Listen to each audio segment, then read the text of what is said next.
Good afternoon and welcome to CNC in the AEC. I'm Crystal Pierce with FFKR Architects. And I'm Cassie Wells with Modern Business Development. Today we are super thrilled because we have a special guest. We have Kara McNamara with Corporate Interior Systems. Hi, everybody. Thank you. Yeah, Thanks for having joining me. us. We're so excited to have you Yeah, today. I'm really excited. This is my first podcast ever. Awesome. Well, so you're just as nervous as we are. There you Yeah, go. we're only on like episode 4, That's so you're awesome. fine.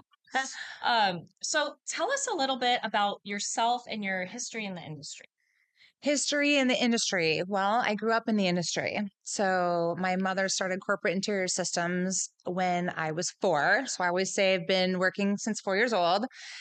We've been in business 38 years. I just shared with everybody how old I am. So I kind of grew up watching this industry unfold in our home and then her first office and I watched it grow. And as a college kid, I kind of quote unquote interned there. The salespeople called me the filing wench because I'd have to put away all their things. And, they would all ask me, do you want to do this when you graduate? I'm like, no way. I'm going to have a cool job when I get out of college, Like a teacher. Funny, famous last exactly. Famous last words. I ended up starting my career at Corporate Interior Systems in about 2003. Went into sales in 2010. I decided to pull the plug on working for the family business and move to Houston, Texas, and go to work for a major manufacturing partner at the time, which was Knoll. Okay. And that was a great experience. Houston wasn't my favorite place, transferred to Los Angeles, but spent the greater part of 7-8 years working for either major manufacturers or large commercial furniture dealerships, similar to Corporate Interior Systems. But came back 6.5 years ago with 2 little kids and wanting to be closer to family and help my mom kind of continue to grow the business and then hopefully help her as she ever decides to move towards retirement or some form of it. Because anybody that knows Lisa Johnson knows she is a workhorse and she has a strong passion for what we do. So it's a lot of fun. Happy to be back here. And I have a 5 and 7-year-old girl and boy and newlywed a year in. So Congratulations. seems like cart before the horse, but that's a whole different story. It's a story for another podcast. Yeah, different podcast. Yeah, absolutely. Okay. Thank you. Thank you for joining us. So tell us a little bit about Corporate Interior Systems. I know you talked about the history, how it gets started, but what do they do? We are a commercial furniture dealership. So similar to you cannot go buy a Toyota from Toyota. You need to go to a Toyota dealership. Commercial office furniture is much the same. So we work with architects, interior designers, contractors, and help a client's vision for their new office building or the renovation of an existing one kind of come to fruition. We like to say that we help create dynamic spaces that are lasting. And really, we want to help a client achieve their goals, whether it's cultural goals, attention and retraction, retention and attraction, you know what I'm saying?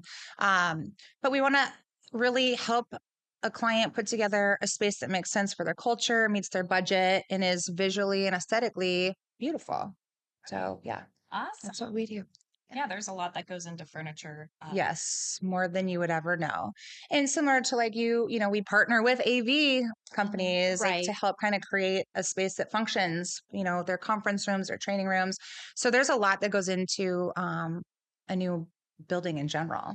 Yeah. We do higher ed, healthcare, commercial, tech, K through 12. So any vertical market, we try to be extremely diversified so that if commercial is going to be kind of in a lull due to, maybe some inflation, people want to hold back on money, at least, like government typically will be spending, healthcare is booming in this market. So we try to cover all of our bases. That makes a lot of sense, especially in this market. Yeah.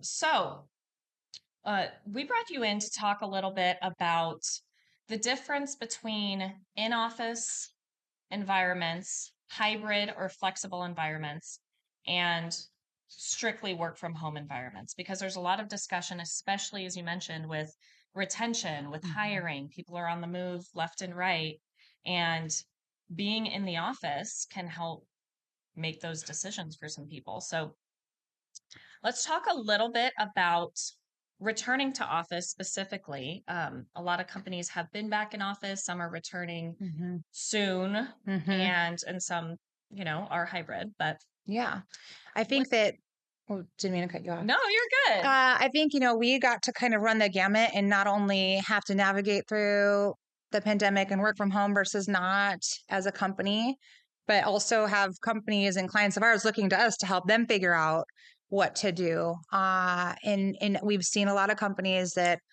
we installed 300 workstations in a brand new office building that they never moved into.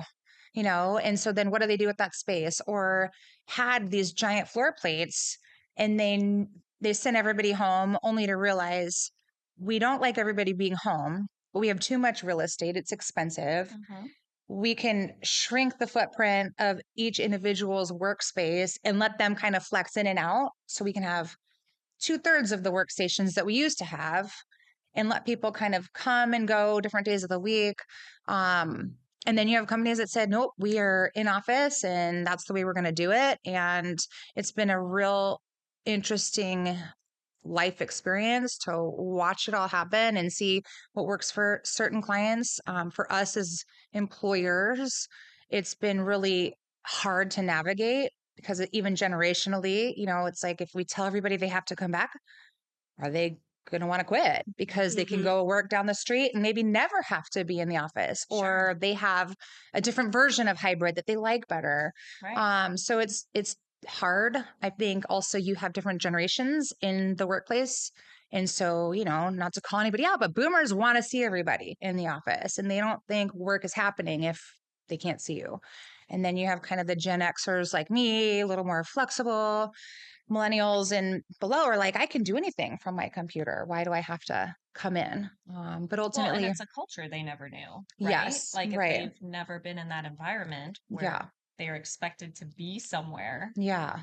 8 to 9 hours straight, Yeah. with someone watching, because it's definitely, yeah, I see what you're saying, But generational. as for three sure. women that plan office buildings in some Uh-huh. capacity for a living, the idea that nobody would come into the office again means all three of us are technically out of a job, right? Or, Mhm. in some, Yeah. so, for us, we felt it was important to be in the office because we're telling everybody that offices are relevant and that's what we're planning for. So yeah, it's been unique, a Yeah. unique few years for all of us. Absolutely. Right. Right. What would you say collaboration does in an in-office Mhm. versus a work from home Yeah. environment? Yeah. What happens there with collaboration? I, Well, currently for us at FFKR, um, we have the option. We can work from home, we can work from the office. Obviously, a lot of our architects are out and about on site walks. Um, from what I have seen, though, with our Arizona office, most of our employees are actually in the office a lot, which is By choice. amazing to see right? by choice. Okay. And also, we're in the process right now of we are going to be moving spaces soon. And our team has been getting together to design the new office together. And I have noticed that just by collaborating together, everyone is so excited. sure. Just because in planning that new office and what the design is going to look like, just coming together to talk about what is going to make our new space comfortable, not only for the staff, but then for the people that we're going to be bringing in. People want to be in the office. Yeah. So having that collaboration between the people that are in the office, I think makes a huge difference. It Well, makes people want to actually come into work rather than being at home, I think, most of the time. especially if they have a say. Exactly. Yeah. I Gets their think, buy-in. Yes. yeah, no matter what, when you're planning some sort of space, I think it's so important to pull your employees. Right. Ask them what they like, what they want to work with. And I know we were polled for CCS. Exactly. And Yep. we were able to say, like, hey, this is what I think is important in the Mhm. space.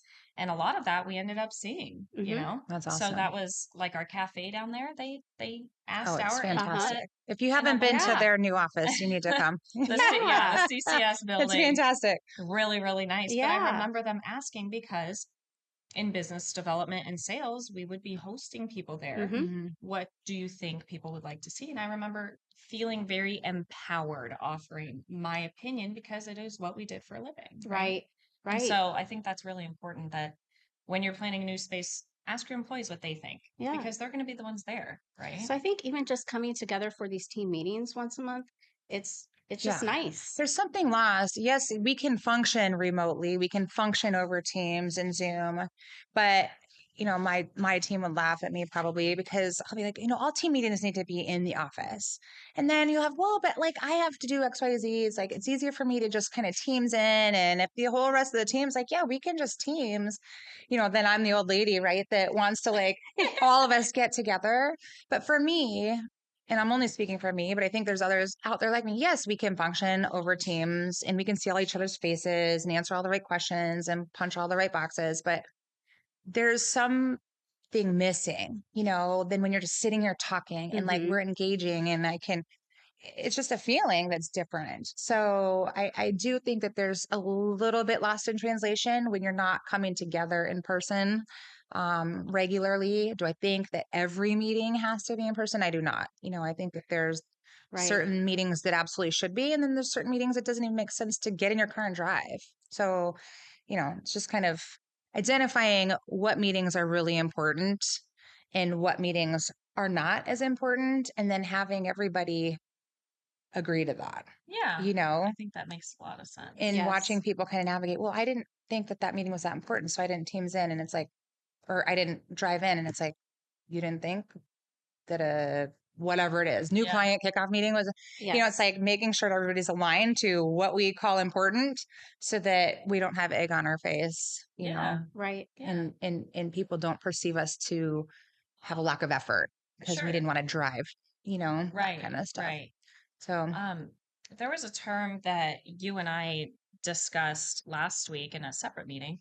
Talk to us a little bit about learning through osmosis in the office. yeah, I love that word, love this too. osmosis. Me too. Makes me sound smart. Very scientific. It's what I actually have been There's just doing. Very yeah. So, not even learning, but like also just well, for new people, if you're not hearing the conversations that more senior team members are having with their teams, or the questions they might be asking clients over the phone, that type of learning just happens because you're overhearing, or you're like, like you say, like osmosis, you're just around the energy and the questions. So there's a little bit of the mentorship and learning that happens just because you're in the building. mm-hmm. And when you all go home and you're onboarding somebody from their living room over Teams, they're only experiencing like this small window of what actually happens in a work environment. And so I think that it's very important for onboarding, for building culture, for teaching what the company culture is,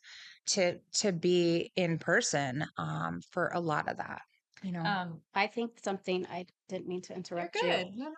I think something that's been super helpful for me right now, even just coming into a new position. Yeah. Being in the office and being Sure. around all of that. Yeah. Because I can't tell you how many times I've asked so many questions, Yeah. just overhearing other conversations that some of the interior designers or some of the architects that are having. Yeah. I'll be like, oh my God, what are you talking about? What What does does that that mean? mean? I don't know what that word is. Yeah. So I That's do. cool. I love that. And I Yeah. love just being around that. And Yeah. doesn't happen unless you're all together. There's an or you're around energy. it And I in the think you office. spoke to this the other day also, when you're doing a client tour through a beautiful showroom, there's people working in the office. They get this a sense of like, oh, this could be kind of like my sales team or my coordination team. When it's like empty space that you're walking people through, there's a lack of energy. It's quiet. It's kind of eerie. Mhm. So, it just all around like creates an experience to have people in the office. Have you ever trained someone like when COVID times hit remotely and you couldn't be in an office? Have you ever done that? I mean, so we actually were very fortunate during COVID. We did not have to lay anybody off. We actually hired, I want to say, like 5 people over the Nice. course of Yeah. That's 2020. amazing. Yeah. It was amazing, Yeah. but it was challenging. And interestingly, one of the people that we hired during that time frame was to do business development. Well, how do you train somebody to do business development Mhm. from home? So we obviously like identified we still need business development to happen. he actually on his own wanted to, but I would have requested that. Like, the only way you and I are going to be able to really talk about CIS, help you understand what we do is if you come into the office, meet with me, let me train you on, what it is we're doing. He was coming from an outside industry. Talk to you about the space. What is all of this stuff that we're trying to tell our clients that we do, touch, feel? And there were people at the time that were willing to go golfing, go to, outings that were outside of the office because people craved connection. So it was interesting. He came into the office to meet with me. We were one of like 4 people that were in the office for most of that year. But he came in and he was able to still develop, business to the best of his abilities because they didn't want to be locked in their house. Oh, I remember what you did yes. during COVID, and I thought that was genius. Yes. Do you want to talk a little bit about that? That was cool. During COVID, I was doing Zoom calls 3 times a week for 30 minutes. Yeah. And they were just fun Yeah. and themed Yep. and Talent shows. spirited and That's funny. silly.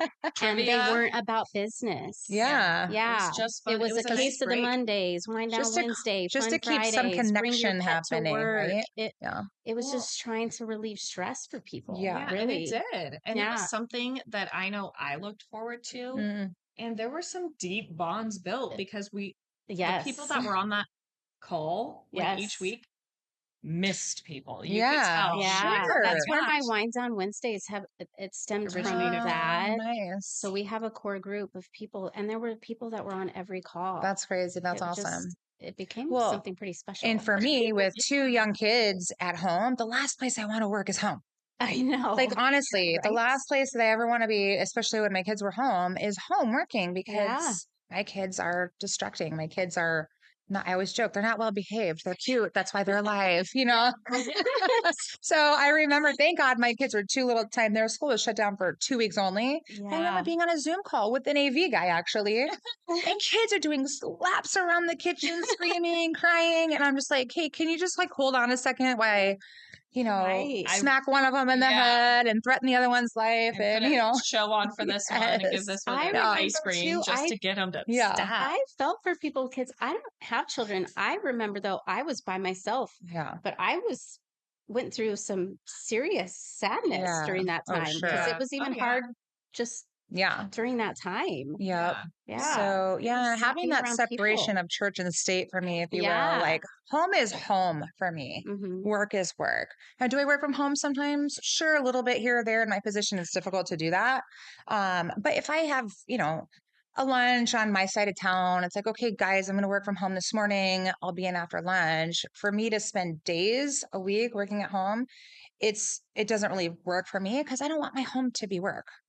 I want my home to be home. I want to go do work and I want to leave work for the most part at work and be able to come home. So that's always been something for me that I've really enjoyed.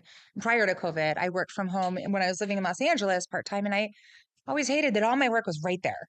It was hard to turn it off. Yeah. So I totally get that. Now that I own my own business, my office is my house. Yeah. Yes. I'm never there. Yes. I cannot tell you how many times, and even just yesterday, I speak with people here and they're like, I swear I see you more since you quit. Than when you worked here. Yeah. Like, well, I just, I need to be around people. And that is something full-time work from home. I like to bounce ideas off of people. Here's what I'm thinking. What do you think? I can't do that with myself. My dog doesn't speak English. Doesn't talk back, unfortunately. So that's right. Just looks at me. So that's something that I like to do. I like to bounce ideas off of people. And I feel like there's a camaraderie, I'm not technically a CCS employee, but they are my client. And so I like being around them. I like them knowing I'm here for them. And that means being here for them. Exactly. Absolutely. So, so let's talk a little bit about the risks of creating a mandatory in-office policy. I believe, these are just my thoughts. I feel like when a company requires mandatory in-office and there's no budge, there's no, hey, I had a 1 o'clock meeting, I'm going to work the rest of my hours from home. If they say, no, you got to come back. That freaks me out a little bit. I feel not trusted. If that happens to me. And I think employees want to feel empowered. Mhm. And in order to empower them, you trust them with their schedules. That's Mhm. my opinion. What do you guys think about this? I feel like the more autonomy you give to someone, the harder they will work. They live up to it. Yes. Yeah, because If they it's want to the keep it. If We call it the RPRS, the right person in the right seat, right? Mhm. It's like if you have the yes. right people, I shouldn't have to follow you around and make sure you're doing your job. Right. And if I have to do that, then that's a different conversation. That's not a Mhm. work from home conversation. That's a work at Responsibilities. CIS Yeah, conversation, exactly. Yeah. I've always been pre-pandemic or not, I'm a big believer in letting adults be adults Mhm. and giving them the power, to really run their schedules the way that they need to, you know, in a way that they're going to get their job done, Mhm. mostly during work hours, but that empowers them to run their personal life in a way that doesn't create a ton of stress for them and their families. Because if people are stressed about how am I going to do my job and have my family, Mhm. and like how am I going to make my kids soccer game and I'm going to get in trouble, like that's not healthy. They need, people need to not be afraid to be a functioning part of their family in order to do their jobs and vice versa. And so it's just kind of like I've always been a believer in people are adults. They deserve to have some level of flexibility in their schedule at a level that makes sense for what their job title and roles and responsibilities are. A salesperson is not a production person. It's different. So salespeople are going to have built-in flexibility all day, every day. The Mhm. production person needs to be producing work. So there's a different level of built-in flexibility, but that doesn't mean that an adult that's doing a good job doesn't have the right to, you know what? I need to go run this errand real quick right before lunch so that I can get home to my family at a normal time today, right? Mhm. It's like I Yeah. believe that people should be empowered to make decisions that they need to to run their lives, I I definitely you agree know? with that. Yeah, And if Yeah. I've found, at least with me, having my husband work full time, I work full time. There's extreme coordination of oh, schedules. Uh-huh. I mean, sure. extreme. Every Yes. single day on a calendar, Mhm. on our shared Yeah. calendar, Pick it's up kids, drop off kids. Paul drop off, Cassie Yeah. pick up. And throughout the entire week, because the second I book, someone's like, "Oh, I can't meet after 9 o'clock. Can you do an 8 o'clock coffee? Let me send a calendar. Yeah, that's what my husband. Yeah, let me call dibs, and it's just kind of, it's something that I don't feel like people thought about as much Mhm. Mm-hmm. back in the day, right? Like it was Yeah. just understood someone had that responsibility, someone else worked, So and when so I've had Yes. both experiences because my children's father, right, we divorced when they were very, very young. And so we had to coordinate schedules with two babies and two work schedules, and it was chaos all the time. right. Uh, and then we divorced. They were very, very young. That was a whole other level of stress. Single mom, right, and working mom. But then with my current husband now, I mean, I used to always say I need a wife, right?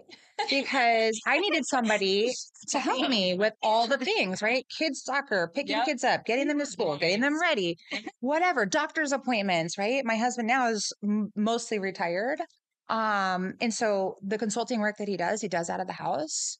So my life is like on easy street. I always said I needed a wife. I Yes. never knew how great having a wife or a significant other that Yeah. is able to help like support the family is Life because changing. Yeah. oh my God, because I leave when I need to, I come home when I need to, and everything at home is like taken care of. I don't have That's to worry about amazing. anything.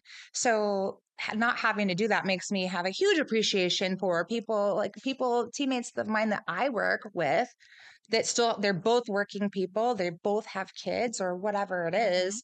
I have a huge appreciation in my heart for all of those things because it's hard. And I've just really very recently been able to have a little bit more freedom from it. And I'm like, oh, Mac, I love you. That's You're so nice to have The around, dream. Yeah. yeah. Gotta I enjoy love that. it. Yeah. We've got a Yes. perfect like cadence and balance. Yeah, So yeah, good. that's been nice. So That's great. Yeah. huge. Yeah. So before we sign off here, we have a couple things. One, I'm gonna ask you next, but I want to know from you. You're like, Oh. What are you going to ask me? well, I it's don't a even know. surprise. Okay. Stay tuned. Yeah. Uh, Give us an interesting, we like interesting facts about people. Give us an interesting fact about yourself. If you knew me better, you'd know there are so many. It's kind of like I've had 9 I lives, love and it. I'm One or two.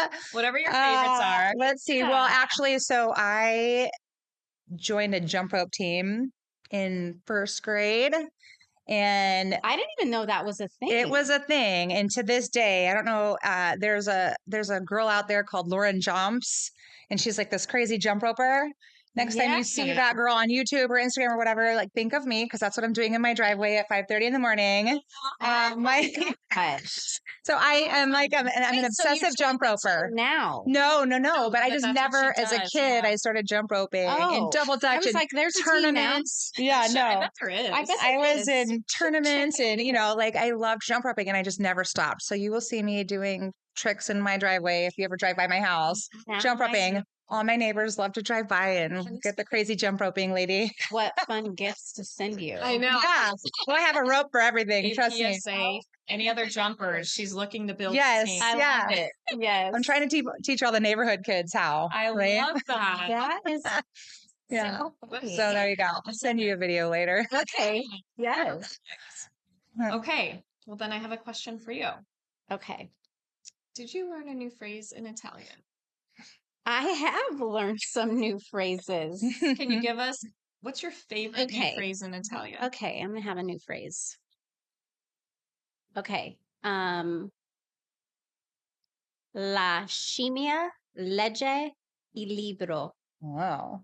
Is that Latin or Italian? It sounds like Latin. Is there a book and milk in that same sentence? sounds It's Italian. What's it mean? I'm not gonna tell you. What? You can't do that. So now the listeners, Oh, they have to go look it up? yeah. Oh, man. Jake, are you going to do You're gonna have subtitles to in a translate. different language? Do we have to pay you extra for that? La Yes. scimmia Okay. Thanks, legge Jake. il libro. Awesome. That's fantastic. Hey, join Yeah, us. thank you for having me. Like, Yes, it's been fun. Yeah. Yeah. Very Thank cool. you so Yeah. much. Okay. Ciao.